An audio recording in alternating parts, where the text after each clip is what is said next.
নমস্কার। তা বন্ধুরা, এই যে সকাল সকালে মানে রান্না আমি চাপাই দিছি। রান্না আমার কিছু রান্না হয়েও গেছে, ভাত হয়ে গেছে। আর বরমশাই যে এখন বাজার নিয়ে এসছে, দেখো সবজি নিয়ে এসছে। আর এই যে এর ভিতরে আরও এই বাজার নিয়ে এসছে। আর সাথে যে কয়টা মাছ নিয়ে এসছে, দেখো বাটা মাছ আর জেল মাছ আনেছে।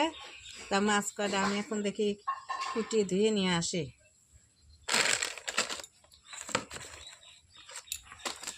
দেখো, তো ওর বাবা আছে বাজার করে নিয়ে এসছে বাটা মাছ আর জিয়েল মাছ। তার ছেলে এখন খাবে না। তা এখন এখন তো ছেলে তো বাবু শোনা, তা বাবু শোনা খাবে না। এখন কি করবো? তার জন্য এই যে সোয়াবিনে যে ভিজিয়ে রাখলাম, একটু সোয়াবিন করে দেবো, সাথে ডিম ভেজে দেবো, এদিকেও খেয়ে নেবে। তা মাছটা আমি এখন কুটিয়ে নিচ্ছি।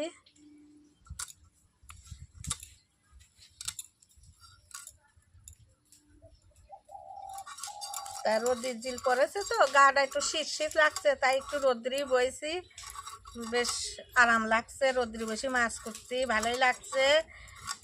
তা আজকে দেখো বন্ধুরা, বাটা মাছটা বেশ বড় বড় বাটাই, মোটামুটি খারাপ না বাটাগুলো।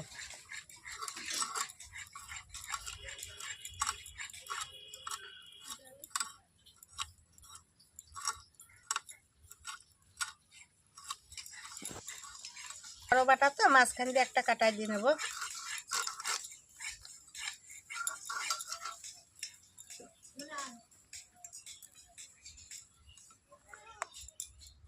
কেটে নিচ্ছি মাছটা। তো একে একে সবগুলো মাছে আমি এইভাবে কেটে নেব। তা জিয়েল মাছটা আমি এভাবে কেটে নিই। জিয়েল মাছের কাঁটাটা আগে কেটে নিই।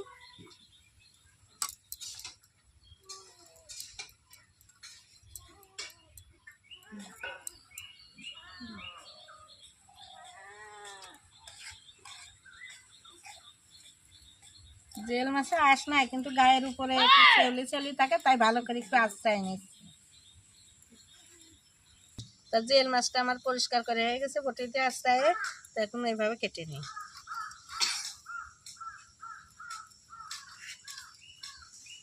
বন্ধুরা, এই যে মাছটা এই যে আমি ধুয়ে নিচ্ছি কচলা কচলা, দেখো এই যে মাছ এই যে চকচক করছে ডলাতেই।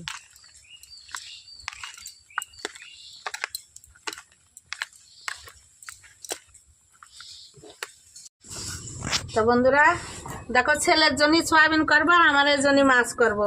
সে তো খাবে না, তা কি করবো? তাই সয়াবিন রান্না করে আগে সয়াবিনটা রান্না করবো। তাই আমি একবারে সব তরকারি কাটিয়ে নেবো, কারণ উনুন তো নিবেই গেছে, উনুন আবার ধরাতে হবে, পাতাপুতির জাল। সেই জন্য একবারে আমি সব তরকারিগুলো কেটে নিচ্ছি। দেখো সয়াবিনের জন্য আমি এইভাবে কেটে নিচ্ছি। তো সয়াবিনটা কাটা হয়ে গেছে, তো আমি মাছের ঝোলের আলুটা আমি একবারে কেটে নিচ্ছি। আমার এদিকে সোয়াবিন ভাজা হয়ে গেছে। দেখো পাশে আবার একটা সোয়াবিন লেগেছিল, আমি বুঝতে পারি নাই, এটি ভাজাই হয় নাই। তা সোয়াবিন ভাজা হয়ে গেছে। আর এদিকে সোয়াবিনের সব মশলাও বাটা হয়ে গেছে, যা যা দেবো এক জায়গায় বেটে রেখেছি। মাছগুলো ভেজে নিচ্ছি।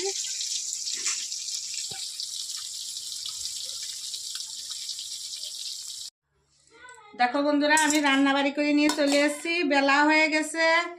তাই এই যে বরমশাই খেতে বসে গেছে, তা বরমশাইয়ের আগে ভাতটা আমি বেড়ে দিচ্ছি। আর এই যে ছেলের জন্য সোয়াবিন করেছি, আর এই যে মাছের ঝোল করেছি। আজকে আর কিছু করি নাই। তা আমার রান্নাবাড়ির এই যে করেছি, তা কেমন লাগছে আমার রান্নাবাড়ি, তা যদি একটু ভালো লাগে তাহলে একটু লাইক শেয়ার করে দিও।